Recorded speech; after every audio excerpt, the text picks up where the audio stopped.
There's only two rules for joining the 6th Street Geriatric Motorcycle Crew. First off, both your hips have to be real.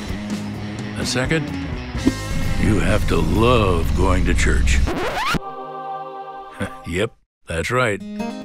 Speaking of church, about a month before my neighbor Walter died, a few of us hog-riding old-timers were sitting around trying to impress each other. I said, "Walter, do you know I haven't missed a day of church in 30 years? Of course, he looked up with a wry smile and said, "Jerry, that's a pretty good track record." Now, what were you doing with all that time when you weren't in church? I hope you were being a true Christian then, too. Of course, Walter's gone now, which means of the original motorcycle crew, it's just me and my neighbor Mitchell left. Without Walter, getting ready for our annual road trip just wasn't the same. Oh, we moped around for a bit, trying to figure out how to ride like banshees, all the while honoring Walter's memory. But after a while, an idea came to us. If Walter were here riding with us, what kind of road trip would he want to do? Well, soon enough, we started to figure it out.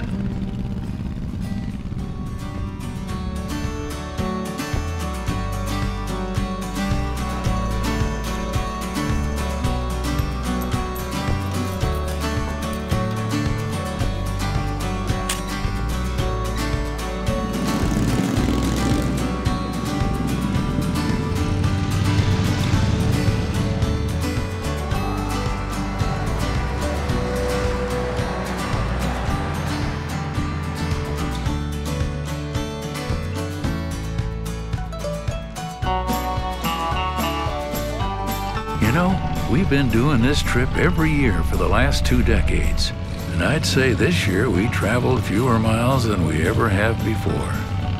But one thing I learned this time is that sometimes it's the quality of the miles, not the quantity, that counts. You know, we miss old Walter, and I still go to church every single week. But when I'm not at church, I try to remember what he said that night. What were you doing with all that time when you weren't in church?